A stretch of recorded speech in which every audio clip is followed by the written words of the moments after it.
Oke, Assalamualaikum warahmatullahi wabarakatuh. Salam sejahtera bagi kita semua. Cinta Dinda ibarat perangko yang menuntun pulang kemanapun abang pergi. Halo semua, saya Wisnu Nugroho. Selamat datang di acara yang membahas manajemen aplikasi. Oke. Terima kasih teman-teman. Halo Bapak Ibu semua, selamat pagi, selamat datang. Perkenalkan sekali lagi, saya Wisnu Nugroho. Pujaga Galau yang sehari-hari menjabat sebagai managing editor dari Info Komputer, media di bawah Grid Network Kompas Gramedia Group. Terima kasih atas kedatangan teman-teman semua di acara Info Komputer Deep Dive. Mungkin sebagai gambaran, Info Komputer Deep Dive adalah sebuah ajang Info Komputer, sebuah event Info Komputer yang membahas teknologi secara lebih mendetail gitu ya. Jadi kita di sini nanti nggak hanya cuma bicara soal teorinya, tapi juga nanti ada praktek-praktek ataupun nanti ada kayak best practice yang akan kita bahas secara lebih mendalam gitu. Jadi makanya disebutnya deep dive gitu ya. Dan di acara hari ini kita akan membahas soal tadi tercermin dari pantun nggak penting saya adalah soal tentang manajemen aplikasi gitu ya. Karena saat ini aplikasi menjadi bagian penting dari transformasi digital seluruh organisasi gitu ya. Kalau datanya dari produktif menunjukkan rata-rata enterprise itu memiliki sekitar 300-an aplikasi yang harus dikelola gitu ya. Itu rata-rata tuh, ada yang lebih, ada yang kurang gitu. Mungkin teman-teman juga merasakan semakin banyak aplikasinya. Dan sayangnya memang aplikasi itu udah sprawling gitu ya, udah ada di berbagai environment, berbagai workload gitu ya, dan sehingga mengelola aplikasi menjadi suatu tantangan tersendiri gitu ya. Kalau survei McKinsey menyebutkan bahwa 70% responden bilang bahwa salah satu tantangan transformasi digital adalah bagaimana mengelola aplikasi supaya well maintained, supaya bisa berjalan dengan sempurna dan jarang downtime, tidak ada downtime gitu. Itu sebuah tantangan yang jadi udah makin rumit aplikasinya, makin terhubung kemana-mana. Ternyata juga tuntutannya makin tinggi gitu. Jadi kira-kira di acara kali ini kita akan membahas 3 hal utama yang tentang manajemen aplikasi. Yang pertama adalah bagaimana aplikasi itu dikelola, performanya dikelola, bagaimana sih kita tahu aplikasi kita apakah oke, lagi jalan baik dengan enggak, atau ada penurunan performa atau enggak, segala macam, itu nanti kita akan bahas. Yang kedua kita akan bahas bagaimana sebenarnya storage yang cocok untuk mengelola atau untuk menjadi tempat workload kita gitu ya, baik di cloud maupun di on premise nantinya. Kemudian yang ketiga, kita akan banyak ngebahas juga API gitu ya. Bagaimana sekarang kan aplikasi internal maupun ke pihak luar kita akan banyak menggunakan API saat ini. Nah, bagaimana sebenarnya kita bisa mengelola API-nya sehingga semua aplikasi bisa berjalan dengan mulus gitu ya. Itu kira-kira 3 aplikasi, 3 solusi utama yang akan kita bahas secara mendalam. Nanti akan ada 4 pembicara, malah ada Mas Norman juga dari Dana yang akan ngebahas bagaimana semua itu dapat dikelola gitu ya. Tapi sebelum kita mulai, saya ingin mengucapkan terima kasih kepada IBM Indonesia juga Multipla Teknologi yang telah mensupport Info Komputer di acara kali ini. Dan supaya lengkap, kita akan mengundang Pak Ivan untuk menyapa teman-teman semua di sini. Pak Ivan, dulu harapan sekarang kenangan, waktu dan tepat saya persilahkan. Silakan Pak Ivan. Terima kasih Pak Wisnu. Ya, selamat pagi Bapak-Bapak, Ibu-Ibu sekalian. Saya mengucapkan terima kasih atas kehadirannya pada bulan terakhir tahun ini gitu ya. Bukan musim hujan, musim kampanye. Ya, semoga semua sehat walafiat dan bisa mendapatkan insight ataupun ide dari hasil diskusi kita pada siang ini. Kita mulai dari yang nomor 1 kali ya. Oke, jadi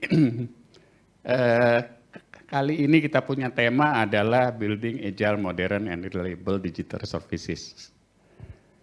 Oleh karena itu, makanya kita undang para pembicara yang praktisioner gitu ya, dari Pak Norman Sasono ya, CTO dari Dana. Terima kasih Pak atas kehadirannya.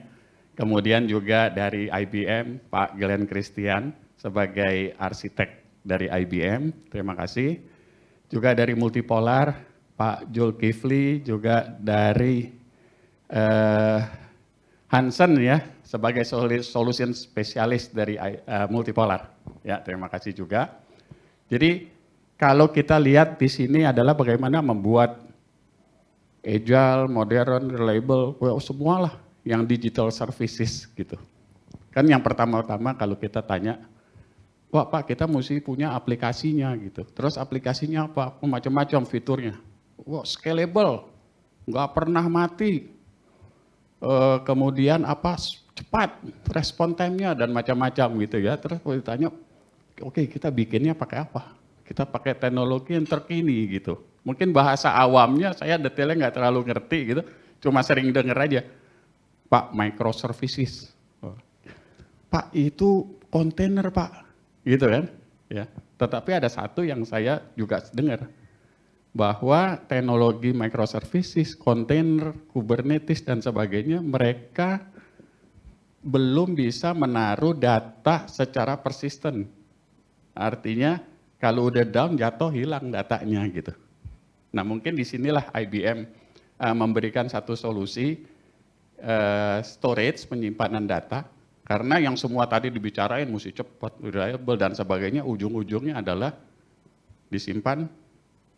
Datanya disimpan di satu tempat gitu kan, dan tempatnya itu yang nanti akan dibicarakan bagaimana bisa mengcomply dengan teknologi terbaru dari microservices, dalam artian sekarang ini adalah Red Hat OpenShift gitu yang sering orang suka dengar gitu.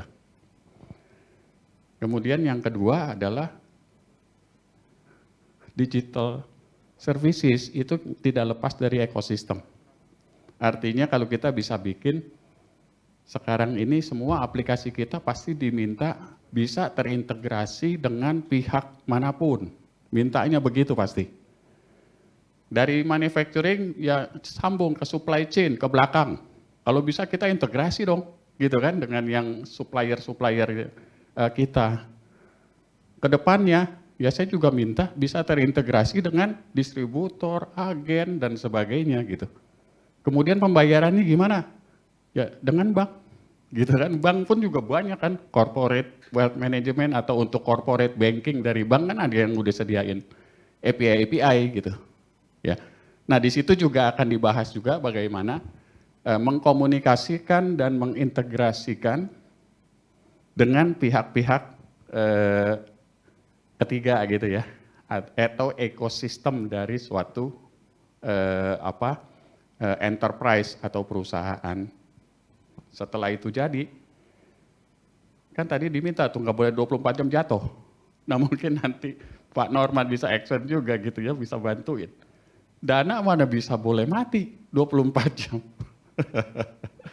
Gitu ya, saya juga dulu pertama kali begitu, memangnya ada yang mau transaksi jam 2, jam 3. Begitu lihat lognya, ternyata ada. Dan lumayan ya, mungkin generasi atau generasi Z, ABC kali yang melakukan itu gitu ya. Kalau saya sih udah tidur jam 2, jam 3. Jadi kira-kira itu, jadi 3 poin itulah yang akan kita bawakan. Mulai dari bagaimana kita menyimpan datanya. Kedua, bagaimana kita mengkomunikasikan, mengintegrasikan dengan pihak ketiga.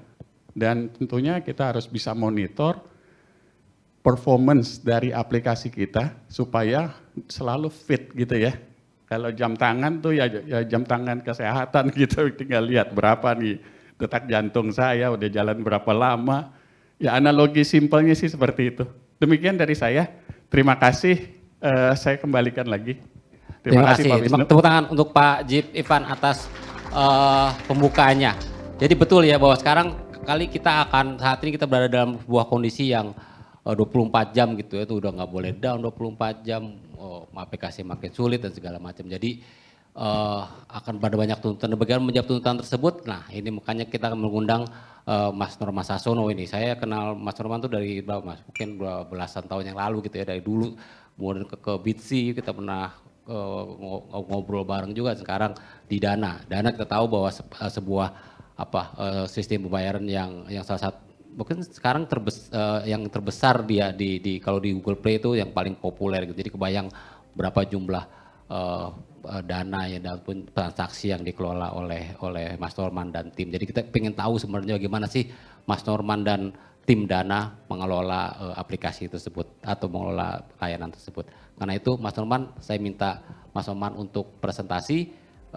Saya antarkan dengan pantun, jika ada yang lebih manis dari janji kontestan, itu adalah senyum Dinda yang menyambut abang pulang. Silakan Mas Norman untuk memulai paparan dengan 20 menit sebagai durasi. Terima kasih Mas.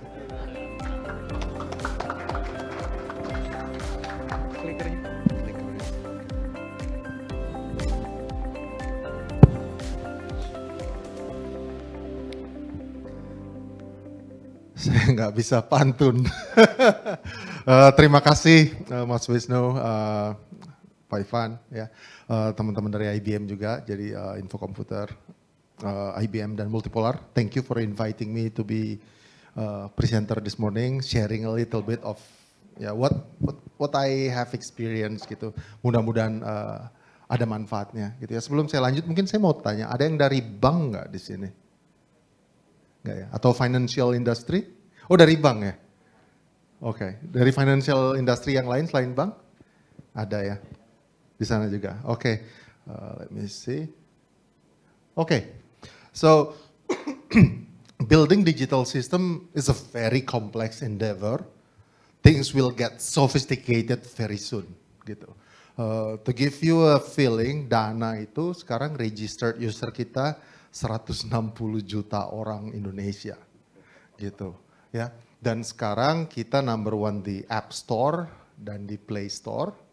Active users, downloads, install base, kita lebih besar dari other fintech player di Indonesia. Dan we have passed Indonesia's biggest banks in terms of active users. Gitu. Jadi that kind of size of transaction yang kita proses every single day. Dan tadi seperti kata Pak Ivan, few seconds or few minutes downtime itu bisa create riot di sosial media, gitu. Apalagi kalau udah ada isu, terus di sosial media orang Indonesia kan biasanya berisik, mention Bank Indonesia. I will get a call, have a FaceTime with them, and so on and so forth. So things will get complicated very soon. Cuman yang saya dan tim pegang adalah prinsipal yang umurnya udah 2 milenial dari arsitek zaman Romawi namanya Vitruvius.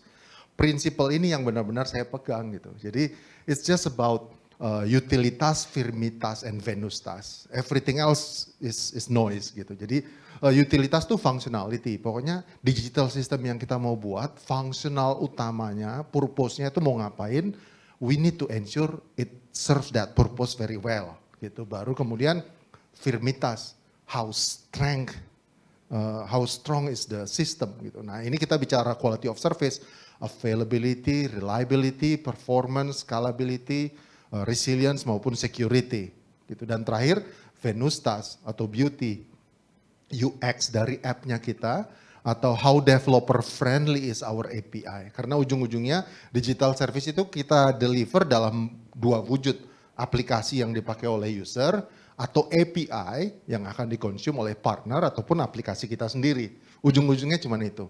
Nah, selain prinsip-prinsip berumur 2 milenial tadi, ada satu prinsip lain dari astronauts yang saya suka sekali, saya adopt dan saya really drive this to my team gitu ya. Ini dari Chris Hadfield, astronot yang jadi Chief of International Space Station pertama gitu ya. Dia punya prinsip astronauts do not launch with fingers crossed. Artinya apa? Saat kita ship sistem ke production untuk dipakai, kita nggak bisa just I hope everything will be okay, everything will be alright. It will not be the case gitu ya. I hope performance-nya bisa kenceng gitu ya. I hope bisa handle sekian ribu transaction per second gitu. I hope kalau down bisa cepat backup again. Nggak bisa you just hope, you need to engineer for that gitu. Jadi I give you an example. Jadi di Dana kita itu per second transaction yang kita serve adalah 1.200-1.500 transaction per second. Dan transaction itu bukan query ya. Transaction is a full end-to-end transaction sampai payment is done. Jadi in that journey mungkin ada multiple API calls and queries. Karena kalau kita bicara query mungkin kita about 25,000, 35,000 query per seconds. Jadi that is massive, that is huge. gitu. Nah, yeah, we cannot just launch with finger crossed. We need to engineer. So we need to engineer everything. Everything must be engineered, gitu. Jadi engineer to meet the purpose. Jadi misalnya untuk transfer uang, gitu ya, untuk di take out di ATM atau dipakai untuk payment dari e-commerce, harus meet that purpose. Kemudian kita mesti recognize potential failures-nya tuh apa aja. Di semua layer, di sisi aplikasi, di sisi infrastruktur, di sisi network gitu ya. Terus kemudian kita harus engineer how to eliminate that failures. Kalau that failures happen, kita mesti bisa prevent. Tapi yang namanya failures, ya anything can happen. So failures will always happen gitu ya. Jadi ada quote yang bilang things that can go wrong will go wrong gitu. So it's just a matter of time when things will go wrong. Nah sekarang when things go wrong atau things go bad, ya we need to ensure we fail gracefully. Jangan failnya katastrofik, crash, user nggak bisa kemana-mana. Ensure user tetap bisa back to home gitu ya, bisa tetap lanjut pakai aplikasi even though that transaction is failing gitu. Dan yang terakhir adalah ya sometimes we cannot help it, it's just down, completely down. Nah, we need to engineer in such a way so that the system can go back up again as soon as possible. Nah, itu yang namanya resilience of the system. Some of the KPI atau metrics yang mesti kita measure adalah, pernah dengar mungkin istilahnya MTTR, mean time to recovery. So system is down, it happens gitu. Nah yang penting adalah what is your time to recovery? How we engineer for that time to recovery? Gitu. Terus kemudian ya, we need to prevent, jangan sampai sering-sering down. Jadi kita punya metrik MTBF, mean time between failures. Gitu. Nah, from all this, ada 3 important pilar yang kita follow di Dana gitu. Yang pertama adalah quality of service, release agility, dan scalable innovation. Quality of service itu yang tadi saya bilang, availability atau uptime, reliability itu ya success rate, how many transaction is successful, crash free users rate, performance ya response time-nya, P50, P90 response time, jadi 90% of users experience berapa seconds gitu ya. Terus scalability, transaction per second, quality, query per seconds, kemudian robustness atau resilience yang tadi ya, MTTR, terus ada security, release agility ya misalnya ada bugs atau issue, how fast we can ship that to production, terus new capabilities ataupun 10x capabilities. Nah, this is the tech execution framework yang ada di Dana.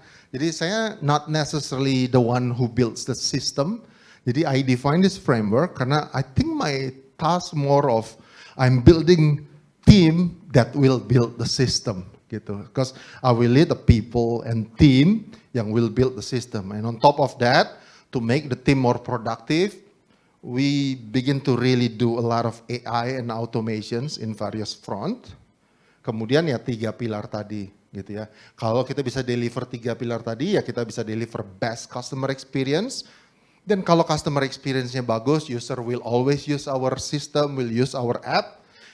Business results is just a corollary, it will just follow gitu. Jadi kayak misalnya acquiring new user, retention of existing user, maupun monetization buat revenue, ya gross margin positif, profitability and so forth, it will happen if we can deliver the best customer experience. Nah cuma building all this ya with unlimited money is easy. Yeah, we can just like spend. We have a constraint. Yeah. What's the cost? Cost efisiensinya, unit economics-nya gimana? Risk-nya juga gimana? Jadi we cannot just build, spend money, beli yang paling mahal misalnya. Ya, we need to be conscious. Jadi do we have the economic of scale gitu ya? Jadi mungkin saya nggak tahu ya Bapak Ibu di sini. Saya sebagai CTO, my metrics is not just all this. Ya, but saya every quarter need to report to my board, what is my total tech cost per user? What is my total tech cost per transaction? Itu mesti turun terus tiap bulan, tiap quarter gitu. Jadi I can demonstrate that I have the economic of scale, that my system have the economic of scale gitu. Nah, Bapak Ibu mungkin udah familiar kalau kita bikin digital system, Ya, kita ada design thinking, lean startup dan agile ya gitu ya. Kita mulai dari ideation mau bikin apa, terus kita doing the experiment untuk build, measure dan learn. Terus kemudian ya ada agile process dari backlog, execute the sprint, terus kita ship, terus kita doing sprint review. Gitu. Nah, tapi ini just half of the story gitu. Once udah di deploy di production, that is not the end of the story gitu ya. Especially when you get big. Ya, that's just the beginning gitu. Jadi masuk ke area yang ya habis kita plan, create, verify, pre-production, and we deploy, we configure, then we need to monitor, and based on this monitoring ya we feedback the loop again gitu. Jadi makanya pernah mungkin dengar istilah CI/CD, continuous integration, continuous delivery, DevOps. So these are the things gitu. Nah, tadi saya mention yang kita ship itu every time we deploy something di server side, microservices and so on, surface-nya itu, how it will be used adalah dari API yang kita expose. API bisa diekspos oleh partner, kalau misalnya kayak Dana, API kita dikonsum oleh bank, ya, dikonsum oleh e-commerce kayak Lazada misalnya, saat mereka menggunakan Dana sebagai payment, atau oleh aplikasi kita sendiri, aplikasi Dana itu yang mengkonsum API-nya Dana. Nah, jadi ya kita mesti doing this full life cycle API management gitu, mulai dari planning and design, implementation and testing, deployment and operation, versioning and retirement. Jadi API itu mesti di manage gitu ya. Jadi people mungkin always think about the app aplikasi gitu ya. Aplikasi is just half of the story. The other part is the API and ya seperti itu. Kemudian I got this from Gartner. Jadi kalau kita bicara API management, there's a lot of functionalities and capabilities there gitu ya. Mulai dari how we design it, how we testing, how we monitor, how internal developer will use that API, documentationnya seperti apa, auto-generated atau enggak. Terus kemudian partner, misalnya bank gitu ya, mau consume API-nya Dana, how they will consume, merchants misalnya gitu ya. Terus kemudian how we control our APIs gitu ya, karena kita bisa juga nggak mau, let's say kita punya maximum limitation of transaction per second, kita nggak mau kasih semua partner jatah yang sama gitu. Mungkin ada partner yang lebih strategik, you get this many TPS, you get lower TPS and so forth gitu. Terus nggak tahu tergantung bisnis model Bapak Ibu mungkin ke depannya you want to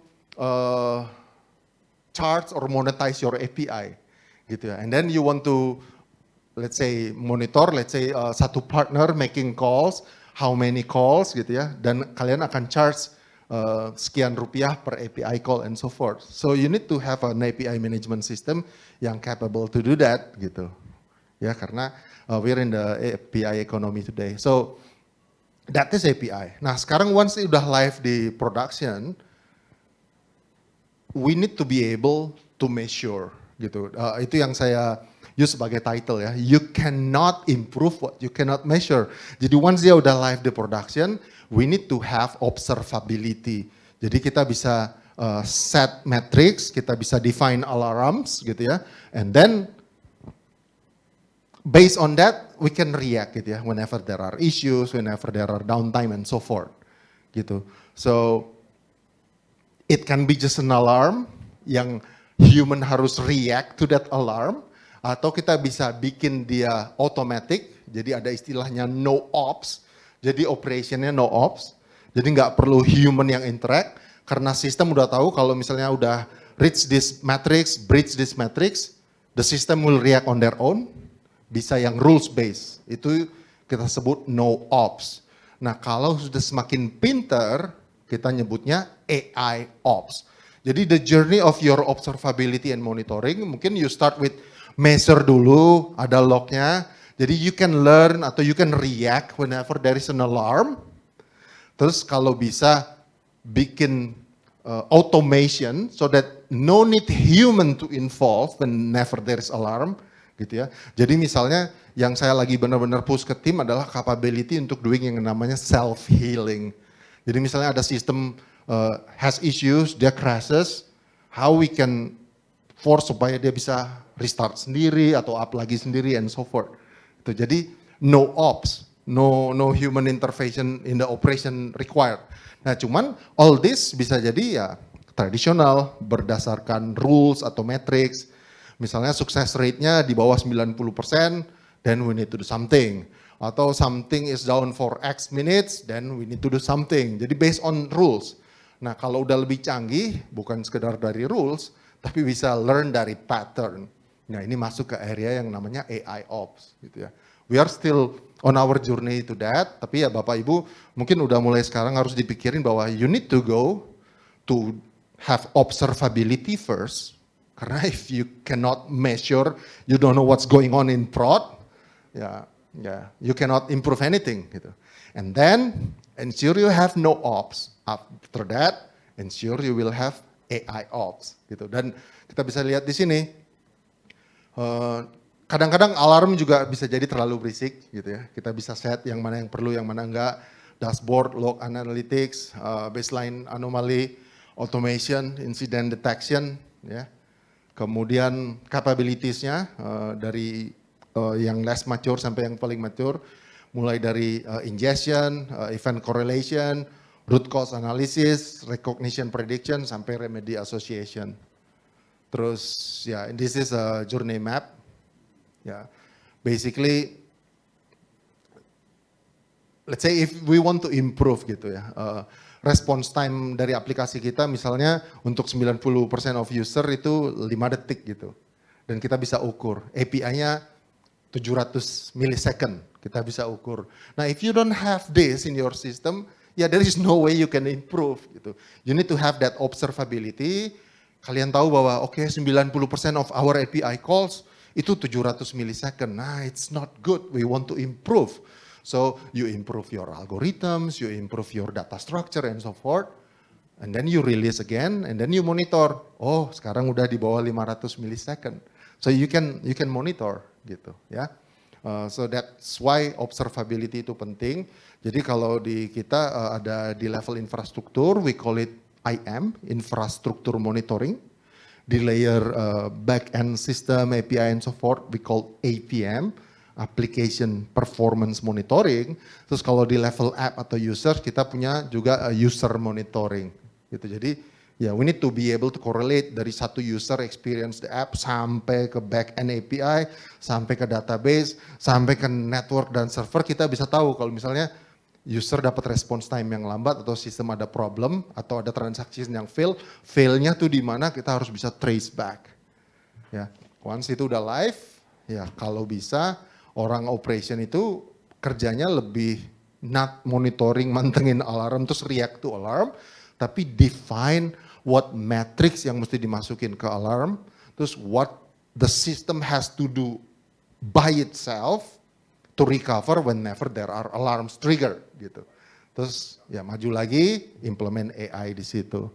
So ya that is my introductory. Kira-kira mungkin akan kebayang gitu ya, why we need to measure so that we can improve, how app is not the only way, but API is very important, apalagi kalau di bank.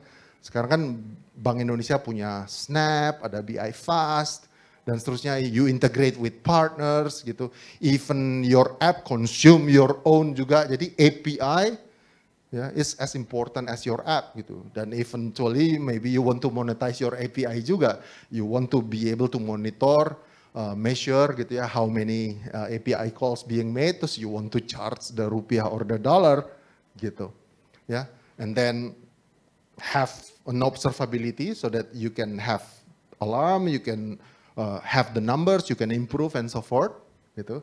Terus ensure not just observability that human can see ya. Kalau bisa human nggak involved, system can do self healing and run on its own. Mungkin start with rule base, and then once you are there, you can move forward to AI base. Jadi dia learn from the data gitu ya. Thank you very much. Mudah-mudahan berguna sharingnya. Selamat pagi. Pagi. Terima kasih. Selamat ulang untuk Mas Norman. Di atas dulu Mas, kita akan ngobrol dikit. Tadi berarti ketika Mas Norman menyebut bahwa semua harus di trace to the user sampai kemudian database itu ketika Dana lakukan itu langsung sebelum aplikasinya udah ada atau emang itu dilakukan secara bertahap gitu? Sambil jalan. Sambil jalan. Nggak Jadi mungkin. balik lagi tadi kan ada cost constraint dan Oke. seterusnya. Jadi mungkin pertama ya kita API, app ada dulu, terus kita punya infra monitoring, application monitoring, terus kita tambahin user monitoring, kita correlate semua. Oke. Jadi it's a journey Oke. untuk ningkatin maturity. It is what it is part of the journey. Oke. Jadi yang penting adalah kita punya plan, punya roadmap, kita execute, kita bisa get the buy-in from the board for the investments. Kita Oke, bisa execute. yang penting di measure dulu Iya. kita harus tahu gimana ngitungnya supaya kita bisa perbaiki. Oke, teman-teman kalau ada yang mau nanya mungkin kesempatan untuk Mas Norman ini mungkin saat ini kalau emang mau nanya atau nanti pas lagi itu juga bisa sih coffee break. Ada yang mau nanya langsung atau oke? Oh ya, oke. Nanti aja Mas Norman, nanti silakan kembali nanti kita akan itu lagi ketika ada diskusi. Sekali lagi tepuk tangan untuk Mas Norman atas sharingnya. Oke. Nah, sekarang kita akan masuk ke sesi berikutnya, yaitu sesi presentasi. Jadi kita akan ngebahas tuh, tadi Mas Omar mungkin lebih ke overview-nya, gimana secara lebih globalnya, gimana mengelola aplikasi, API, dan segala macam. Nah, kita sekarang akan masuk ke sesi teknisnya. Sekarang ada 3 pembicara yang akan tampil untuk membicarakan topik hari ini. Yang pertama adalah soal application performance management. Nah, itu Mas Jensen yang akan presentasi terkait APM ini. Apa sih yang harus dilakukan untuk melihat performance, kemudian apa aja ya, bagaimana nanti IBM juga Multipolar bisa bantu di sana. Untuk itu, saya juga mengingatkan bahwa nanti kira-kira seperti ini akan sesi kita akan berbeda sedikit. Jadi selama 15 menit tiap pembicara akan berbicara soal APM, soal API, dan juga soal storage. Nanti silakan teman-teman nanya menggunakan Google Form yang QR code-nya ada di meja gitu ya. Jadi silakan di-scan lalu tanyakan nanti. Kita akan break 10 menit untuk coffee break. Setelah itu kita akan kembali dan akan dijawab pertanyaannya di meja masing-masing. Jadi teman-teman kami harap dengan bertanya melalui form teks ini bisa lebih intens, bisa lebih banyak yang ditanyakan, kemudian nanti dijawab langsung oleh narasumber ketika sesi diskusi di masing-masing meja. Jadi kami harap diskusinya akan lebih hidup, lebih menyenangkan dan juga lebih memahami apa sih kebutuhan teman-teman sehingga kita keluar dari acara ini bisa pertanyaan-pertanyaan terjawab. Gitu aja kali ya. Oke, sekali lagi kalau ada pertanyaan silakan scan di QR code yang ada di meja, nanti akan masuk ke Google Form, silakan tanyakan ke sesi tiap sesi nanti pertanyaan apa aja. Oke. Untuk Pak Jensen, saya akan saya nggak ada kantor lagi, Mas, sudah habis, nanti aja pas penutupan silakan Pak Jensen untuk mulai presentasi tentang aplikasi performance management atau IBM Instana. Silakan tepuk tangan untuk Mas Jensen.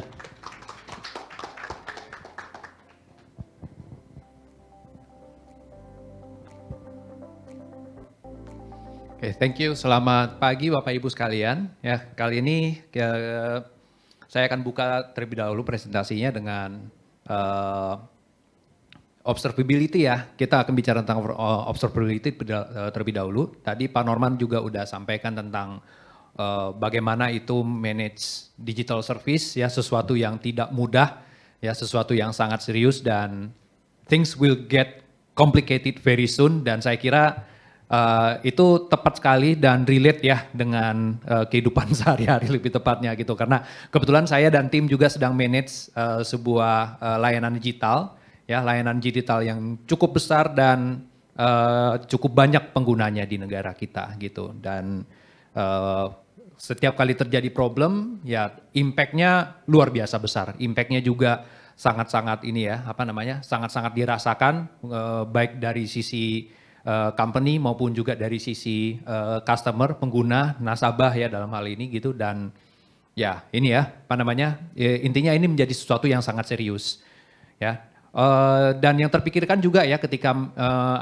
manage sebuah layanan digital ya yang sudah berjalan gitu, ini juga kita juga perlu tahu bukan cuma hanya masalah kalau misalnya once dia terjadi problem, ini problemnya ada di mana gitu. Tapi juga yang paling penting juga ini adalah kalau misalnya dia akan terjadi problem, tanda-tandanya sudah kelihatan.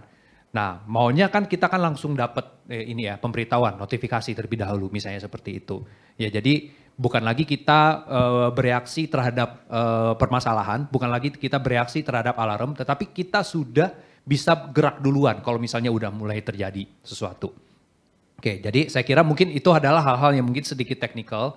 Ya, jadi saya kira mungkin mulai dari terlebih dahulu dengan why we need observability. Ya, dan sebelum why we need observability, kenapa observability itu terutama ya untuk sebuah lingkungan aplikasi modern yang menggunakan utamanya yang menggunakan form factor atau arsitektur microservices itu nggak mudah gitu ya. Jadi ibaratnya seperti ini gitu. Kalau kita ngelihat pesawat terbang ya, setidaknya bagi saya pribadi, pesawat terbang bagi saya itu seperti kayak wah saya traveling gitu. Apalagi kalau misalnya pesawat yang gede seperti ini, yang A380 gitu, ini kita udah bicara kayak penerbangannya ini udah penerbangan jarak jauh, setidaknya 5 jam penerbangan sampai 7 jam penerbangan. Berarti saya tidak hanya, berarti saya kalau misalnya saya terbang dari Indonesia itu berarti setidaknya kalau nggak ke Jepang, Korea gitu ya, pokoknya negara yang jauh lah gitu ya, negara yang jauh, iklimnya juga udah berbeda dengan kita gitu. Dan yang kepikiran dalam pikiran saya pastinya saya mau pergi ke sana, mungkin katakan misalnya tujuannya adalah untuk liburan, karena saya misalnya mau coba kulinernya gimana, budayanya seperti apa, kayak gimana bangunannya, suasananya seperti apa. Intinya ini ya, mau dapatkan pengalaman baru seperti itu. Nah, tapi yang namanya penerbangan gitu ya, bahkan penerbangan singkat pun juga ya, untuk penerbangan 1 jam, 45 menit, 2 jam gitu untuk penerbangan domestik, itu bukan sesuatu yang gampang. Ya, ibaratnya seperti kayak kita manage sebuah layanan digital, ya ini bukan sesuatu yang gampang, bukan sesuatu yang mudah. Kalau kita maju ke depan dari pesawat terbang itu, ke hidungnya, ke kepalanya gitu ya, itu kita akan masuk ke dalam ruang kokpit, ya, dan di dalam ruang kokpit di mana pilot dan co-pilot itu menerbangkan pesawat, kita bisa melihat ada banyak sekali kompleksitas di sana. Minimal kita bisa lihat di kokpit ini kokpit A380, ada banyak monitor di sana, ada keyboard juga lagi di situ, ya, dan si pilot itu setiap di dalam mereka mengerjakan tugasnya sebagai seorang penerbang itu mereka mantau. Melihat semua layar monitor yang ada di sini. Jadi layar monitor yang sebanyak itu bukan tanpa tujuan. Mereka harus ngelihat itu semua. Jadi banyak sekali yang mereka monitor. Mereka harus monitor cuaca, mereka harus monitor engine, mereka harus monitor sistem flight control, mereka juga harus monitor hidrolik dan lain sebagainya macamnya. Banyak sekali. Jadi nggak cuma hanya sekedar menerbangkan pesawatnya, komunikasi dengan darat gitu ya, tapi mereka juga harus pastikan apakah pesawat saya dalam keadaan sehat atau tidak? Apakah arah terbang saya benar? Apakah ketinggian terbang saya masih sesuai? Gitu. Dan banyak sekali yang mereka harus monitor. Nah, belum lagi juga kalau misalnya terjadi anomali di sepanjang penerbangan gitu ya. Nah, itu kebetulan pesawat ini juga sudah dilengkapi dengan sistem alarm gitu ya. Jadi pasti akan ada alarm keluar gitu, tut, nih, seperti itu. Nah, cuman yang jadi masalah, kan komponen pesawat ini ya, dari satu komponen ke komponen lain, itu kan saling terhubung semuanya. Semua saling terhubung. Jadi kalau misalnya satu ada alarm, maka itu akan memunculkan banyak sekali alarm-alarm. Gitu. Dan memang itu selalu kejadian seperti itu. Makanya kalau misalnya ada kejadian anomali sepanjang penerbangan, biasanya hal pertama yang pilot akan alamin adalah kaget, panik. Apalagi ngelihat alarm begitu banyak. Nah, kalau misalnya dia udah ngelihat alarm begitu banyak, ya, tentunya dia juga akan bingung ya. Si pilot juga akan bingung, yang mana yang pertama kali yang harus saya lakukan? Yang mana yang pertama kali yang harus saya lihat? Root cause dari problemnya apa? Dan dia harus temukan itu dalam waktu yang cepat. Gitu. Kenapa? Karena dia lagi terbang. Dia harus pastikan pesawatnya selamat. Karena tentunya dia sendiri juga mau selamat, bukan cuma penumpang yang mau selamat, dan bukan cuma penumpang aja yang jadi tanggung jawab dia. Diri dia sendiri pun juga jadi masalah. Ya. Nah, itu kalau kita bicara dari sisi pesawat terbang. Nah, itu yang membuat kenapa observability itu jadi tidak mudah, apalagi kalau kita udah berurusan dengan aplikasi modern. Aplikasi modern, layanan digital yang menggunakan microservices misalnya gitu ya. Kita harus berurusan dengan containerization platformnya, OpenShift atau Kubernetes gitu ya, dan Belum lagi juga kita juga harus berurusan dengan microservices yang ada di situ gitu. Jadi intinya aplikasi modern pada saat ini moving part-nya itu udah banyak gitu. Banyak sekali komponen-komponen yang harus kita monitor, banyak sekali komponen-komponen yang harus kita lihat. Belum lagi semua komponen itu juga saling terhubung. Dan kalau kita mau observe semuanya, kalau kita harus mau lihat semuanya, berarti kita sudah berhubungan dengan begitu banyak data, begitu banyak alarm, ya. Dan kalau misalnya ada satu alarm muncul, itu seringkali itu alarm-alarm lain itu pada muncul semuanya. Dan itu selalu saya lihat. Ada satu alarm, yang lain juga pasti akan keluarin alarm juga.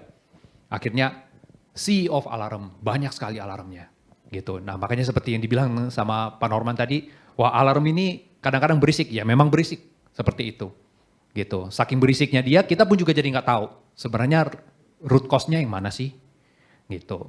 Nah itu yang membuat kenapa observability itu menjadi sesuatu yang kompleks juga gitu ya.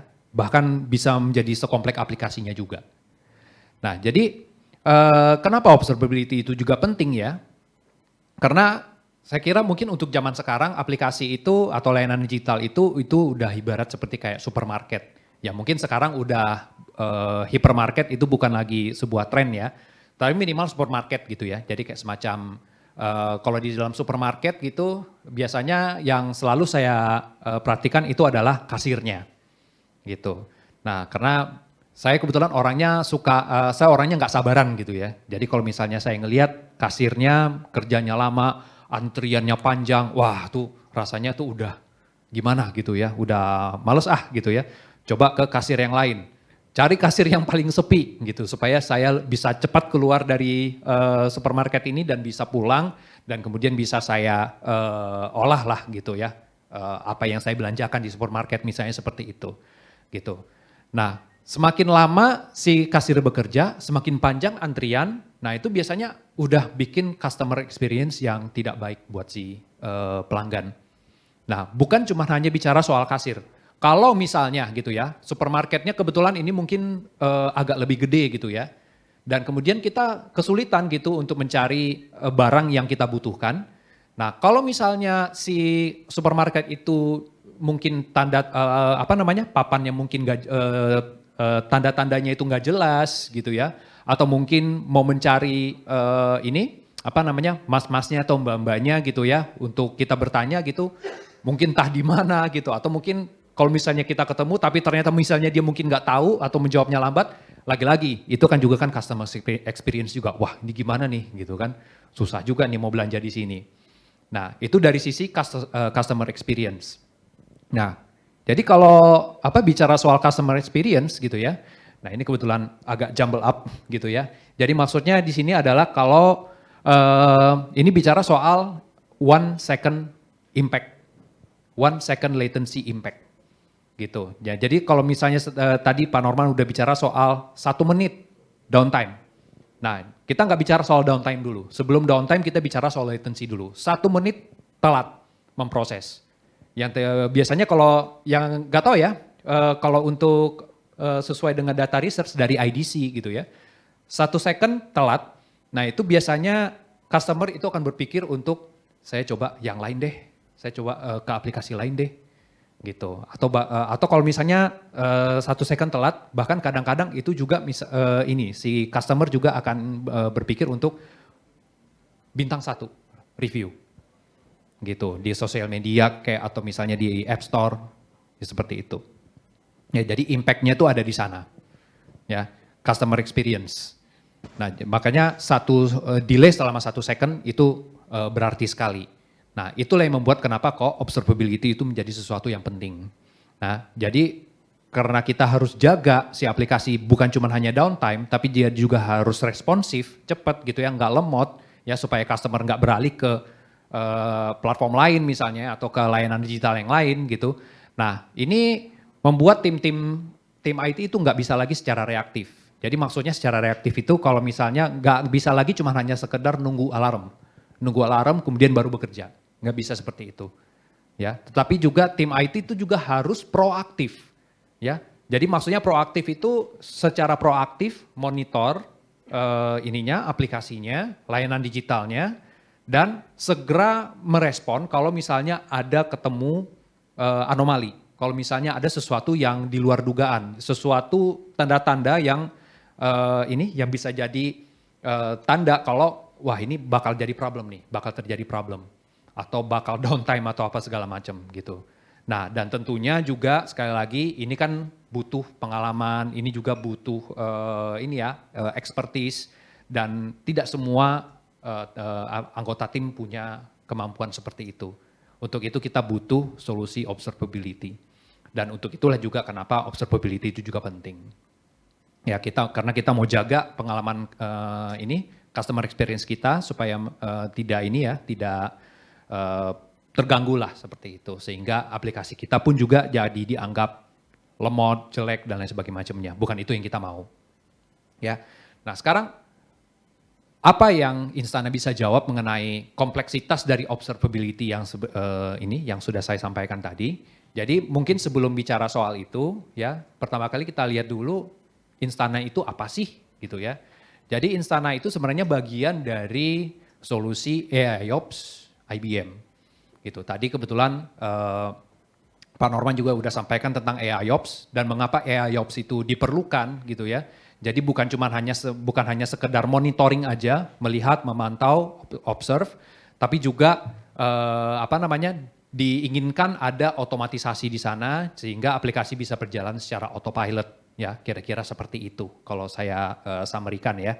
Nah jadi itu yang menjadi tujuan utamanya, ya. Jadi AIOps itu adalah sebuah journey sebenarnya gitu ya. Jadi ada beberapa komponen di sana. Nah Instana ini ada pada bagian atau ada pada komponen observability, utamanya dari observability aplikasi.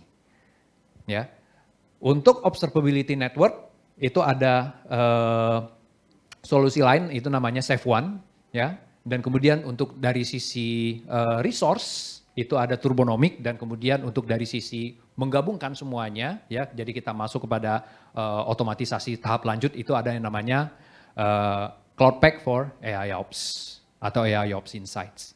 Nah, untuk saat ini kita fokus pada Instana terlebih dahulu, observability dari sisi aplikasi. Oke, nah jadi Instana itu secara in a nutshell, yaitu itu memiliki 3 fitur utama, ya, atau 3 kemampuan utama. Jadi observability secara full stack, ya. Kenapa full stack? Ya, karena kalau kita udah berurusan dengan microservices, itu kita berurusan dengan banyak teknologi. Jadi gimana caranya kita bisa memanage atau kita bisa melihat semuanya, ya, dalam suatu tampilan, dalam satu layar, dalam satu single window seperti itu. Jadi kita bisa melihat monitor semuanya sekaligus, ya, tanpa membeda-bedakan misalnya kayak dashboard khusus untuk ini, dashboard khusus untuk ini, dashboard khusus untuk ini, seperti itu, ya. Karena rata-rata bahkan juga dalam keseharian saya juga saya masih sering lihat seperti itu, tapi kali ini gimana kalau kita ngelihat semuanya dalam satu full stack, dalam satu tampilan. Nah, dan nggak cuma hanya sekedar monitor, tapi kita juga dibantu untuk memengerti aplikasi yang sedang kita monitor. Jadi maksudnya apa yang dimengerti dari aplikasi yang dimonitor ini? Kalau misalnya dia mau terjadi problem, behaviornya tuh kayak gimana? Kalau misalnya dia sudah terjadi problem, behaviornya seperti apa? Jadi kita mengerti, jadi kita sudah punya pengertian gimana caranya, apa yang harus kita cek untuk kita bisa mencari tahu root cause-nya, sumber masalahnya itu ada di mana. Dan sesudah itu juga intelligent action, ya. Jadi kita punya kita juga nggak cuma hanya sekedar melihat, mengerti, ya, tapi juga ada guided troubleshooting. Contohnya seperti kayak pilot pesawat tadi gitu ya, kalau misalnya ada banyak sekali alert, nah itu si pesawat itu juga udah dilengkapi dengan sebuah sistem yang canggih gitu ya. Jadi ada satu layer lagi khusus gitu yang si pilot bisa lihat, di situ ada langkah-langkahnya. Apa yang si pilot harus lihat terlebih dahulu. Ya, itu yang membuat penerbangan sekarang itu menjadi semakin aman, ya.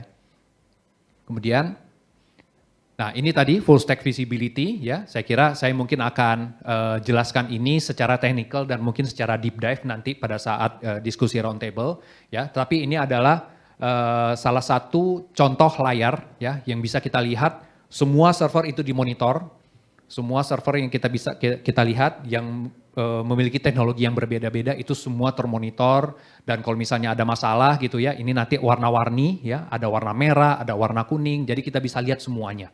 Semuanya on one single window. Ya. Nah, ini juga adalah salah satu contoh screenshot ya dari Instana juga. Salah satu fitur yang Instana berikan ya untuk kita memahami gitu aplikasi yang kita sedang maintain gitu. Jadi bulat-bulat ini dengan garis-garis yang terhubung satu dengan yang lain, ini adalah microservices dan keterhubungannya. Dan flow datanya dari mana ke mana. Dan kalau misalnya ada microservices tersebut yang terjadi masalah, apakah itu latency, apakah itu error rate yang tinggi, ataupun juga masalah-masalah apa gitu ya. Nah ini juga akan ada lingkaran terluarnya itu nanti akan berubah warna, yaitu nanti warna kuning atau warna merah tergantung dari severity problemnya. Jadi kita bisa lihat microservices yang mana nih yang jadi biang kerok misalnya seperti itu, atau yang mana yang sedang nggak sehat, gitu. Jadi akan mempermudah kita untuk segera mengetahui sebenarnya masalahnya ini di mana. Kemudian juga, nah ini adalah salah satu bagian dari intelligent action ya, guided troubleshooting yang Instana juga. Kalau misalnya terjadi satu insiden, itu biasanya seringkali yang kita lakukan adalah kumpulkan semua tim, suruh semua tim tarik log, ya, tarik semua data-data yang bisa ditarik begitu, kemudian kita lakukan secara runut. Kita runut kejadian-kejadiannya. Ini ada kejadian apa per masing-masing komponen. Dan ini biasanya lama sekali. Itu bahkan bisa 1 harian, 2 hari gitu ya. Nah, akhirnya baru kita bisa ketahuan, oh sebenarnya root cause-nya itu ada di sini gitu. Nah, Instana secara otomatis, karena Instana juga punya machine learning ya, machine learning engine di dalamnya, itu akan secara otomatis ngambil semua event, ngambil semua data dari semua semua event dari semua komponen, dan kemudian merunutkannya. Gitu. Jadi kita bisa lihat secara kronologis ini apa yang terjadi, follow up to incident event. Nah, ini akan membantu kita untuk melakukan analisa root cause. Mas Hensen mungkin 2 menit lagi Mas. Oke, ya, noted. Oke, kemudian ya saya juga udah nggak lama-lama lagi ya. Jadi sekali lagi in a nutshell ya, kita bisa lihat Instana itu mengkolek data tidak secara interval, tetapi semua data yang masuk, semua data yang diproses per masing-masing komponen itu semuanya ditarik, semuanya dianalisa, ya, dan kita bisa melihatnya dalam bentuk visualisasi seperti yang tadi, gitu. Dan kemudian juga semua microservices atau semua komponen-komponen itu terdiscover secara otomatis, gitu ya, tanpa melakukan tooling atau dengan minimal tooling lah seperti itu, ya. Selebihnya nanti saya bisa jelaskan ya nanti pada saat roundtable discussion. Ya, in a nutshell, ya. Enterprise observability kita punya observability secara full stack, ya. Kemudian continuous and automatic discovery, ya, semua services yang ada itu terdiscover ya secara otomatis dengan minimal tooling atau no tooling at all, gitu, tergantung teknologinya, gitu, dan bagaimana kita menerapkannya. Kita juga dilengkapi dengan visualisasi untuk membangun pemahaman, ya, atau konteks terhadap data yang sedang kita monitor, terhadap aplikasi yang kita monitor, dan yang paling utama itu adalah intelligent action, di mana kita punya guided troubleshooting, ya. Jadi ini semua akan membantu kita untuk bukan cuma hanya memonitor, bukan cuma hanya mengamati, tapi juga menganalisa, dan yang paling utama itu juga adalah mencari tahu kalau misalnya terjadi problem dan kita sudah diberitahu secara proaktif kalau misalnya akan terjadi problem. Oke, saya kira segitu aja. Terlebihnya nanti mungkin bisa pada saat deep dive. Thank you. Oke, tepuk tangan untuk Mas Hensen. Jadi terima kasih Mas Hensen atas presentasinya. Jadi kira-kira Instana, IBM Instana itu bisa membantu teman-teman dalam memonitor performance aplikasi, kemudian juga bagaimana nanti menemukan root cause-nya ya, apa sih sumber masalahnya sehingga bisa langsung diambil langkah pencegahannya atau langkah solusinya. Oke, kita akan banyak bicara lagi nanti soal Instana nanti ketika diskusi di masing-masing meja. Sekarang saya akan geser dulu ke Mas Zulkifli dulu nih, Pre-Sales and Solution Specialist Multiple Teknologi yang akan ngebahas soal storage fusion dari IBM. Nah, storage-nya nih, Mas, ini sekarang tadi ngomongin aplikasi, sekarang ngomongin infrastruktur digitalnya. Storage itu seperti apa? Oke, Mas Dul, waktu dan tempat saya persilakan. Tepuk tangan untuk Mas Dul. 15 menit ya Mas kira-kira. Oke, saya reminder nanti. Tes. Baik, terima kasih Bapak Ibu sekalian untuk kehadirannya saat ini di event ini. Perkenalkan saya Zulkifli, saya sebagai Pre-Sales and Solution Specialist dari PT Multipolar Teknologi. Ya, jadi menyambung dari topik-topik sebelumnya ya, berbicara mengenai digital transformation, saya di sini ingin menyampaikan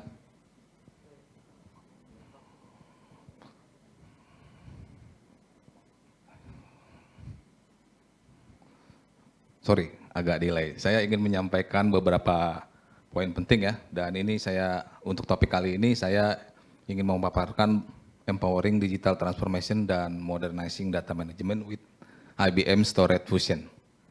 Jadi di sesi ini saya ingin berbicara mengenai bagaimana IBM Storage Fusion itu menjadi kunci dalam fondasi memodernisasi aplikasi. Ya, izinkan saya dalam 15 menit ke depan saya ingin menyampaikan beberapa poin ya Bapak Ibu ya. Yang pertama adalah digital transformation landscape. Di sini saya akan menyampaikan beberapa permasalahan dan challenge yang terjadi di beberapa organisasi bisnis dan juga perusahaan yang saat ini terjadi. Berikutnya di poin 2 saya ingin menyampaikan bahwa IBM Storage Fusion adalah jawaban untuk semua permasalahan dan challenge yang di poin 1 tadi yang saya sebutkan. Ya, poin nomor 3 adalah IBM Storage Fusion menghadirkan 2 opsi dalam pengembangannya ya. Dan terakhir saya ingin menyampaikan summary bahwa unique benefit apa yang bisa didapatkan dari pengaplikasian IBM Storage Fusion. Yang pertama kita berbicara digital transformation landscape ya. Jadi kalau kita berbicara digital transformation ini adalah bagaimana kita suatu perusahaan atau organisasi bisnis bisa bertransformasi digital baik dari penggunaan aplikasi yang dimodernisasi dan juga infrastruktur yang harus dimodernisasi juga untuk mendukung modernisasi aplikasi tersebut. Nah, tentunya digital transformation seperti yang saya sudah sebutkan membutuhkan 2 hal ya. Yang pertama adalah aplikasi modernisasi. Ya, ini adalah upaya untuk mencapai pengembangan aplikasi secara cepat dan juga agile ya. Dan yang kedua, digital transformation itu sendiri membutuhkan modernisasi infrastruktur.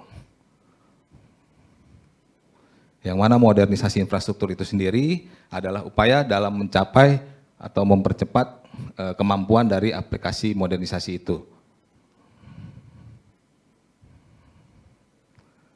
Nah, berikut saya sampaikan tantangan dan challenge-nya yang terjadi pada beberapa organisasi bisnis yang saat ini terjadi. Dan ini menurut Gartner yang sudah menerbitkan laporan bahwa 95% aplikasi itu akan baru menjadi cloud native platform di tahun 2025.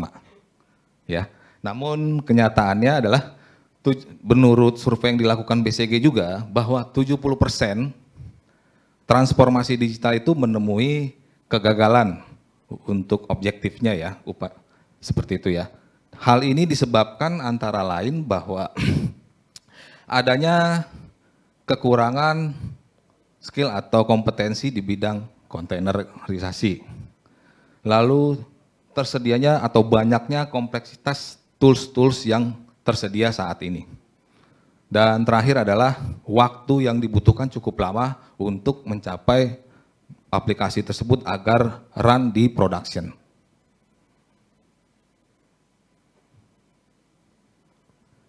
Nah, di saat yang sama juga ya dari hasil penelitian bahwa masih banyak juga beberapa organisasi saat ini masih belum mengintegrasikan namun mengaplikasikan single environment, single vendor dan juga single platform. Nah, menurut penelitian yang sudah dilakukan bahwa penerapan full hybrid multi cloud ataupun yang public hybrid cloud ya, ini dapat meningkatkan nilai 2,5 kali ya dibandingkan dengan perusahaan atau organisasi bisnis yang masih single environment, single platform, dan juga single vendor. Ya, karena hybrid cloud itu sendiri juga ya mengintegrasikan public, private cloud, dan juga add-on and on-premise ya dalam rangka transformasi digital. Nah, IBM hadir dengan solusi storage fusion sebagai fondasi untuk modernisasi aplikasi. Ya, dalam rangka mencapai cloud native application, ya, tentunya concernnya bukan hanya modernisasi aplikasi saja ya Bapak Ibu ya, namun bagaimana data yang dihasilkan dan juga yang disimpan oleh aplikasi tersebut. Dalam hal ini misalnya kalau di OpenShift stateful application ya.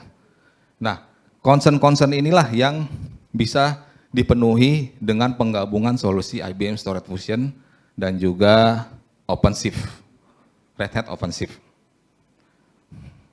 Nah, sebagai catatan adalah Storage Fusion itu sendiri bukan solusi yang menggantikan OpenShift, namun solusi pelengkap dalam arti dia melengkapi kemampuan-kemampuan yang belum ada di Red Hat OpenShift. Antara lain, satu, consistent application data service, yaitu menyediakan layanan data untuk aplikasi secara konsisten.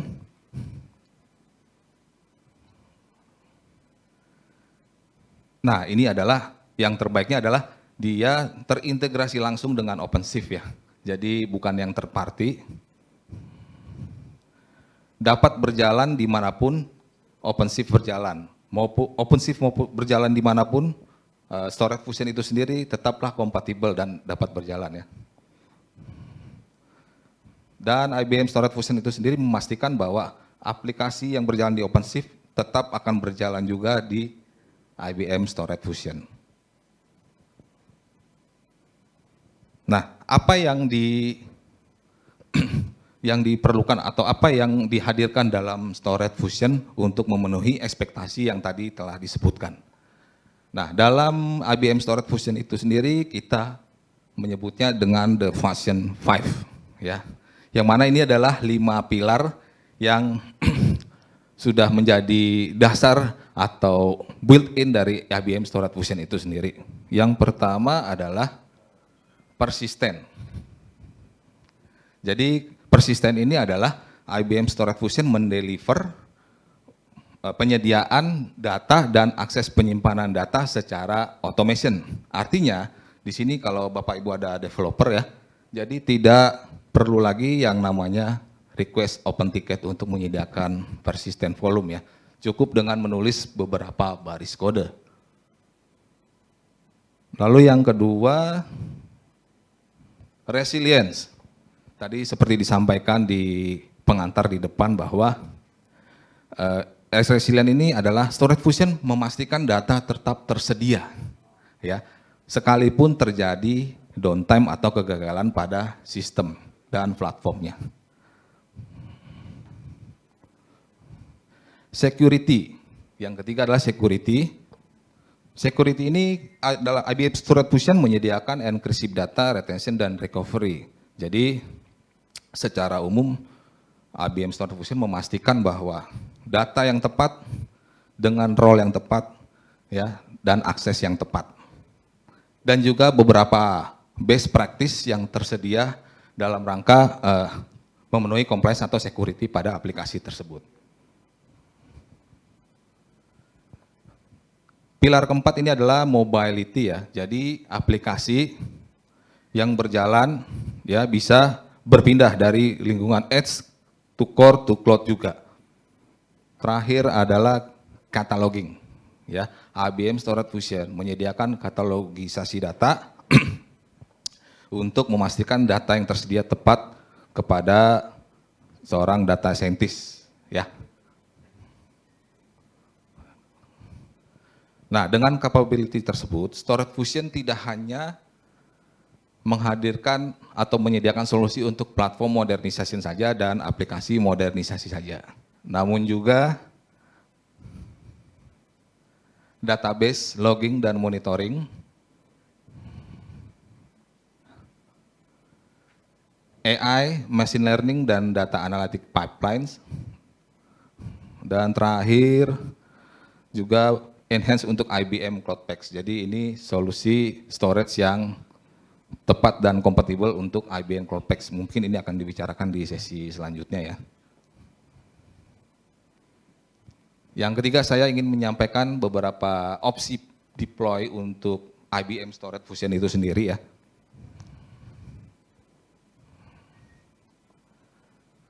Oke, layanan data fusion untuk OpenShift ya, ini tersedia dalam dua pilihan. Yang pertama adalah Fusion Software atau kita kenal dengan Software Defined Storage, Fusion Software ya. Runs anywhere and everywhere. Jadi ini kompatibel dengan beberapa public cloud provider ya. Antara lain ada AWS, Microsoft Azure, Google Cloud, IBM Cloud. Dan juga bisa di-deploy di VMware, IBM Z, IBM Power, dan Bare Metal.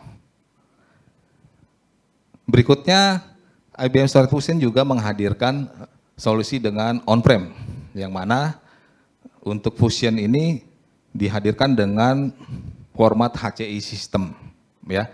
Jadi single box, ya, dalam bentuk rak 42U dengan beberapa compute, storage, network, dan juga OpenShift di dalamnya. Oke, sedikit saya ingin menceritakan Fusion HCI system ya.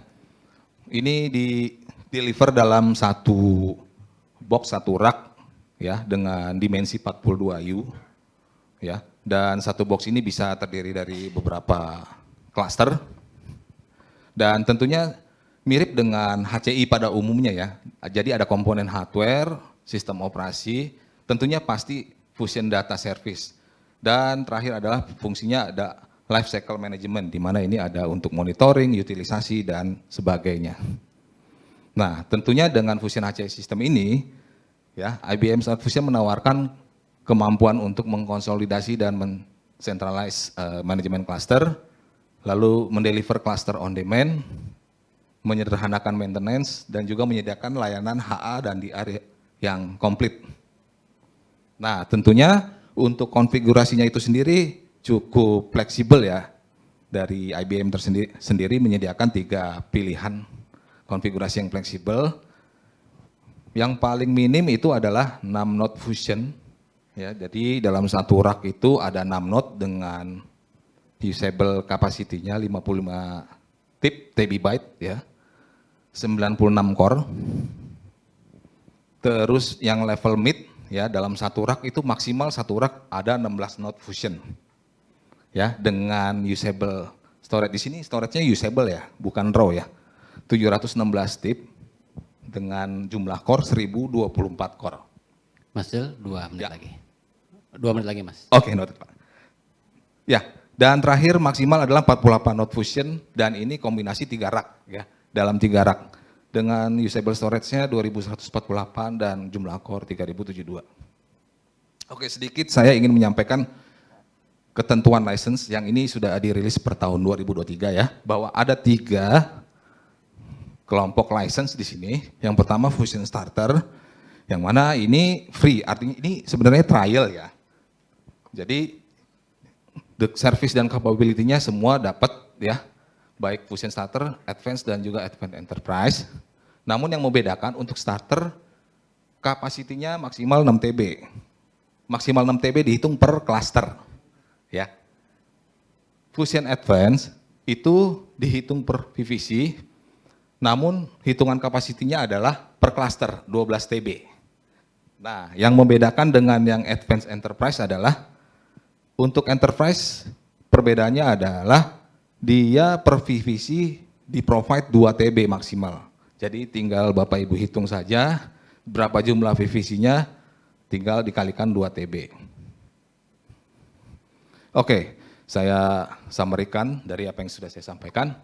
Ya, ini adalah unique benefits dari Fusion itu sendiri yang bisa di-deliver ke klien, bahwa OpenShift dapat berjalan di mana, Storage Fusion dapat berjalan dimanapun OpenShift berjalan. Dan juga untuk Fusion HCI ya, membuat operasi OpenShift menjadi simpel dan benefit hingga 50% plus untuk TCO-nya ya dibandingkan dengan VMware. Dan yang menarik adalah simplified support, di mana layanan support ini jadi layanan satu pintu ya, di mana kalau ada permasalahan ya setiap customer bisa open ticket melalui satu layanan saja. Terakhir ini saya mau menyampaikan bahwa IBM Fusion ini juga sudah dioptimalkan untuk penggunaan layanan IBM CloudPax, dan ini mungkin akan sedikit dibicarakan oleh rekan kita di sesi berikutnya ya. Ya, mungkin itu saja yang bisa saya paparkan hari ini. Terima kasih. Terima kasih Mas atas Dul. Tepuk tangan waktunya. untuk Mas Dul. Nanti kita ngobrol lagi Mas, jadi kira-kira tadi Mas Dul cerita soal storage-nya dan bagaimana nanti bisa mendukung OpenShift dan juga kontainer yang mungkin sekarang menjadi basis aplikasi, banyak aplikasi di Indonesia yang digunakan Pak ya. Oke, nanti kita balik lagi ke sesi diskusi. Kita akan sekarang presentasi yang ketiga sebelum kita ke coffee break, yaitu dari Mas Glenn Christian, Customer Success Manager Arsitek IBM. Jadi udah Customer Success, jadi banyak membantu perusahaan Indonesia untuk sukses dalam mengimplementasikan, dalam mengoperasikan aplikasinya, terutama dalam API. Jadi Mas Glenn akan cerita soal API Connect Mas ya, bagaimana mengelola atau manajemen API yang baik supaya semua bisa berjalan dengan lancar. Oke, sekali lagi saya ingatkan di meja teman-teman ada QR code, silahkan kalau ingin bertanya di scan, nanti akan masuk ke Google Form, silahkan ditanyakan, nanti akan dijawab pada sesi round table masing-masing teman ya. Dan supaya semangat, nanti akan ada hadiah menarik bagi teman-teman yang pertanyaan terpilih untuk dijawab, atau semua pertanyaan terbaik lah yang bisa dijawab di sesi diskusi panel nanti. Diskusi roundtable. Aduh, sorry, saya kesehatan agak menurun dalam beberapa hari terakhir, jadi udah mulai agak-agak keliangan nih. Oke, Mas Glenn, sorry bikin Mas menunggu. Silakan Mas untuk presentasi tentang IBM API Connect. Silakan, tepuk tangan untuk Mas Glenn. Thank you Mas Wisnu. Perkenalkan Bapak Ibu sekalian, saya Glenn, Customer Success Manager Arsitek dari IBM. Jadi di kesempatan ini saya ingin sharing ya, jadi betapa API itu merupakan foundation yang sangat penting dari digital transformation. Nah, saya membawa tema API Management for Agile Enterprises. Nah, jadi yang pertama, 70% dari CIO itu di-expect untuk mendeliver agile connectivity. Salah satunya adalah Pak Norman ya. Mungkin kalau Pak Norman bukan 70, mungkin mudah mendeliver lebih dari 100% probably gitu ya. Nah, kenapa ini penting? Karena sekarang ini everything adalah kita berbicara soal connectivity antara kita dengan partner ya. Bagaimana kita bisa speed up application development kita. Jadi kita kalau berbicara channel sekarang itu sangat banyak. Kalau dulu mungkin di dunia banking, perbankan dan sebagainya itu kita pakainya masih mobile banking, masih pakai internet banking, tapi sekarang kita berbicara mobile app, super app, which is from one application we can do anything, sampai bayar QRIS dan sebagainya. Oh mungkin itu pengucapan yang salah, yang pengucapan yang benar oleh BI adalah KRIS, ya. Itu sekedar informasi aja. Nah yang kedua adalah bagaimana kita bisa secara secure mengekspos data kita. Jadi kalau misalnya imagine kita punya application, di front page kita bisa lihat balance kita berapa, nama kita, email kita. Nah imagine kalau hal itu diekspos secara tidak secure. Artinya di setengah bisa ada phishing, bisa ada sniffing informasi kita. Nah itu sangat berbahaya. Yang ketiga adalah expand brand reach. Nah sekarang ini sudah banyak sekali enterprise yang punya portal, ya, di mana portal itu dia showing katalog API apa saja yang dimiliki gitu. Supaya partner-partner atau developer yang mungkin mau integrate dengan perusahaan kita itu mudah. Mereka bisa melihat speknya seperti apa, bagaimana mereka bisa hit API-nya, kontraknya seperti apa. Nah, itu sangat memudahkan. Dan yang terakhir adalah enabling digital business through new channels yang tadi ya, yang sebelumnya kita masih konvensional. Dulu kita berbicara kita mau create account atau opening account itu untuk dunia perbankan kita mesti datang ke cabang, tapi sekarang ini on your fingertips. Dari aplikasi kita bisa create account, kayak gitu ya. Nah, tanpa kita punya solusi API management yang strong, at least bisa ada 3 downside ini yang mengerikan. Ya. Jadi yang pertama kita visibility terhadap API estate kita tuh tidak menyeluruh. Jadi kemungkinan untuk misalnya ada sebuah squad, kalau kita berbicara Scrum ya, pengen membuat sebuah flow atau use case di mana dia perlu integrate dengan API lain yang dimiliki oleh squad lainnya. Nah karena tidak ada visibility yang jelas, bisa jadi nanti si squad ini, oh kayaknya kita perlu bikin API X, karena di tengah-tengahnya kita perlu proses tertentu. Padahal API X ini udah dimiliki atau sudah dibuild oleh squad lain. Nah ini menyebabkan adanya wasted effort, gitu ya. Dan yang kedua ada ad hoc dan inconsistent life cycle experience. Nah ketika kita berbicara kita creating API, kita expose API kita, itu pasti kita ada yang namanya revision. Ya. Jadi nggak mungkin kita stop di versi 1.0.0, 1.0.1, 1.0.5, 2.0, kalau perubahannya itu major. Nah bagaimana kita bisa mendeliver atau bisa share ke partner yang sudah integrate dengan kita bahwa kita punya update. Apakah kalau sekarang ini mungkin menggunakan dokumen PDF, ya imagine kalau kita punya 100 partner, kita punya update spec, kita mesti kasih tahu semua partner kita. Tapi kalau ada sebuah single source of truth, di mana dia bisa melihat sebuah portal dan dia bisa lihat speknya, dan bisa lihat secara detail, latestnya itu seperti apa, nah itu akan sangat powerful. Dan yang terakhir ini paling mengerikan. Karena kita tidak punya visibility yang menyeluruh, ada kemungkinan kita punya API yang even kita nggak tahu API itu ada di situ. Gitu. Which is probably dia tidak punya security yang mumpuni gitu. Apabila kita bicara expose API kita ke public, itu artinya everyone bisa hit API kita. Kalau di dunia sebelumnya misalnya kita berbicara private communication antar microservice kita berbicaranya private network. Untuk masuk ke situ saja kita perlu VPN, mungkin perlu kita ada di network yang company kita, baru kita bisa akses. Tapi kalau kita expose API ke internet, everyone bisa hit, which is sangat berbahaya.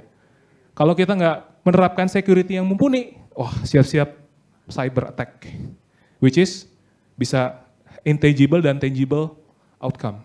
Tangible mungkin kehilangan revenue dan sebagainya, fraud, atau intangible, reputation risk.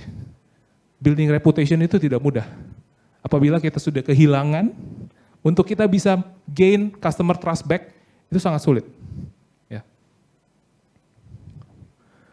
Nah, API Lifecycle Management itu sangat berbeda dari sekedar API Development. Kenapa? Karena kita berbicara, kita manage secara konsisten all API types yang kita punya. Kalau kita bicara integration, kita berbicara multi-form of integration. Ada yang sinkronus, ada yang asinkronus, mungkin menggunakan MQ, menggunakan Kafka. Nah, bagaimana kita bisa manage API yang kita punya ini secara konsisten? Dari sisi lifecycle-nya dan sebagainya. Package. Nah kalau teman-teman lihat misalnya developer portal, itu di dalamnya pasti udah ada, kita di package sebagai produk gitu ya. Misalnya ada transfer, direct debit, inquiry. Nah imagine kalau kita nggak mempackaging API ini sebagai produk. Jadi cuma di listing ada 100 API, tidak ada urutannya, tidak ada grouping. Nah gimana cara orang bisa tahu API mana yang harus dia konsum. Ya. Publish. Nah yang tadi saya mention, mungkin sudah bukan eranya lagi, sekarang ini kita masih sharing API ini menggunakan PDF. Kita harus punya sebuah single source of truth, gitu ya. Developer portal misalnya. Kemudian versioning dan governance, nah ini juga penting. API ini siapa sih yang boleh akses? Kalau kita ngomongin internal API, misalnya get customer details, sebenarnya service mana sih yang boleh hit, gitu ya. Pasti nggak semua boleh gitu ya. Apalagi kalau kita expose ini ke eksternal. Yang terakhir adalah soal analyze for insight. Nah ketika tadi sempat dimention oleh Pak Norman juga bagaimana kita bisa tahu penggunaan API yang kita miliki seperti apa. Siapa yang nge-hit API paling banyak. Yang nanti bagaimana kita bisa mengolah ini supaya kita bisa memberikan produk yang lebih baik lagi untuk customer kita. Bagaimana kita bisa kena nih gitu, mungkin promotion dan sebagainya berdasarkan insight. Nah, mengenai hal ini saya senang mengkaitkan dengan kita datang ke convenience store. Nah tadi Mas Hanan sempat bilang dia nunggu di kasir lama gitu. Nah ini misalnya kita datang ke convenience store, favorit teman-teman. Kalau sekarang ada yang biru, ada yang merah, ada yang hijau gitu ya. Pasti biasanya kalau teman-teman ke convenience store tuh, pasti teman-teman udah tahu apa yang mau teman-teman beli ya. Saya mau beli makanan, oh adanya di rak ini. Nah tanpa adanya package ya, package sebagai produk. Imagine teman-teman datang ke convenience store, terus ada sebuah rak, di sini ada minuman, di sebelahnya ini ada roti, ada popok, ada tisu gitu ya. No organizational whatsoever. Nah ini tanpa packaging itu jadinya seperti itu gitu ya. Terus publish ya oke, dia di packaging ditaruh di rak-rak yang sesuai gitu ya, ibaratnya kita datang convenience store udah jelas di sini ada minuman, di sini makanan, di sini groceries dan sebagainya. Versioning dan governance. Nah, itu contohnya kayak kalau ada teman-teman yang datang ke kasir terus teman-teman mau beli produk yang di belakang kasir. Ya, you know what I mean lah ya. Sama-sama tahu. Nah, kalau yang mau beli itu anak di bawah umur pasti si kasir akan nanya, boleh saya lihat nggak KTP-nya ya? Kan supaya dia ngecek udah 17 tahun atau belum supaya bisa beli produk yang ada di belakang kasir itu. Nah, we are talking about governance. Siapa yang boleh, siapa yang enggak. Dan yang terakhir adalah analyze for insight. Convenience store itu pasti dia pengen tahu produk saya yang paling banyak dibeli seperti apa sih supaya nanti ketika dia mau mengadakan produk baru atau menstok kembali produk yang dia miliki, dia tahu produk mana yang paling sering dibeli dan produk mana yang harus dia stok lebih banyak. Itu ya. Nah, API management itu kita berbicara soal kita punya system of engagement di sebelah kiri, which is mungkin kata lainnya adalah channel. Channelnya itu banyak yang kita punya, ada mobile app, ada mobile web mungkin, terus kemudian kalau yang kayak Tesla gitu ya, Tesla itu kan pasti butuh API juga. Tesla tuh ada IoT device, connected cars dan sebagainya. Nah kita punya channel dan di sebelah kanan kita punya backend services yang mau kita expose. Nah backend service itu bisa ada database, kita perlu data dari sana, ada microservices, ada dokumen mungkin yang perlu kita expose dan sebagainya. Nah, API management ini melibatkan dua persona.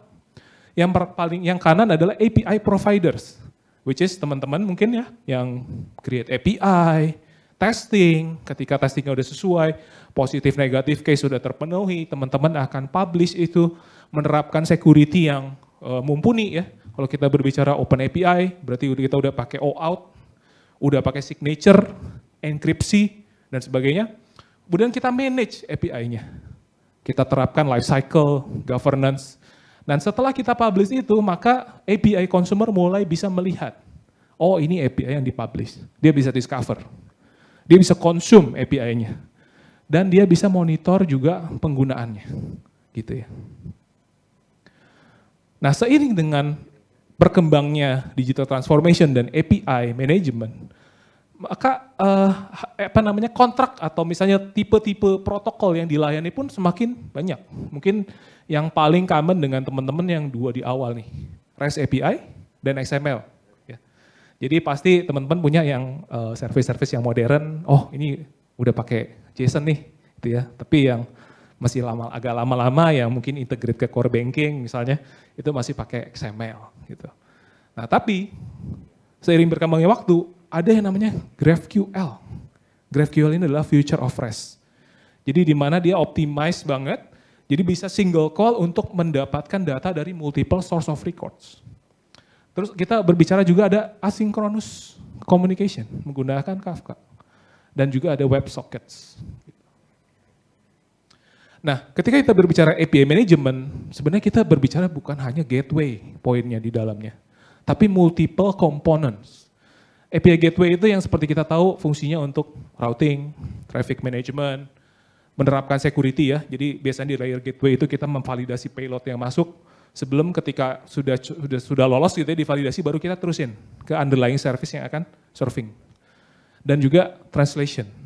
Nah, translation ini salah satu hal yang penting ya. Jadi misalnya kita punya kontrak yang berbeda di microservice kita di internal. Nah, dengan gateway kita mungkin bisa melakukan perubahan terhadap payload itu sehingga internal service kita nggak perlu berubah.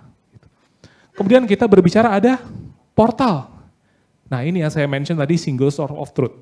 Di mana developer, partner kita bisa melihat API apa saja yang tersedia, API apa saja yang bisa dikonsum, dia bisa self onboarding dan subscribe untuk menggunakan API kita untuk dapetin kayak misalnya key, untuk generate token dan sebagainya. Dan bisa melihat account usage analytics. Nah, dan ada API manager, di mana kita di create API di situ, kita menerapkan access management, policy-nya, Dan yang terakhir kita bisa melihat usage atau analytics. Nah, solusi IBM API Connect ini adalah bagaimana kita bisa melakukan API creation dengan low code, no code capability, memanage API yang kita miliki, mempublish, gitu ya, dan juga mereuse across environment, menerapkan life cycle yang konsisten. Kemudian yang ketiga adalah membuat API ini secure. Jadi kalau kita berbicara kita mau expose API kita di internal. Mungkin kalau kita berbicara intra-service communication mungkin basic out cukup. Tapi kalau kita berbicara expose API kita ke internet, basic out jelas bukan opsi yang tepat. Kita perlu all out, kita perlu signature dan sebagainya. Nah kita bisa menerapkan security di situ. Jadi di layer gateway, di layer API management kita terapkan security, underlying service kita jadi nggak perlu berubah. Dan yang terakhir adalah socialize. Di mana kita bisa mengekspos atau kita bisa naruh API spesifikasi yang kita punya ini di sebuah portal, single source of truth. Jadi ketika kita ada update spec, ada apapun itu, everything bisa dilihat di sebuah single source of truth. Jadi kita tidak perlu lagi maintain dokumen, dan ke partner-partner kita mau tahu latest spec kita ya tinggal lihat ke dokumen, portal tersebut gitu.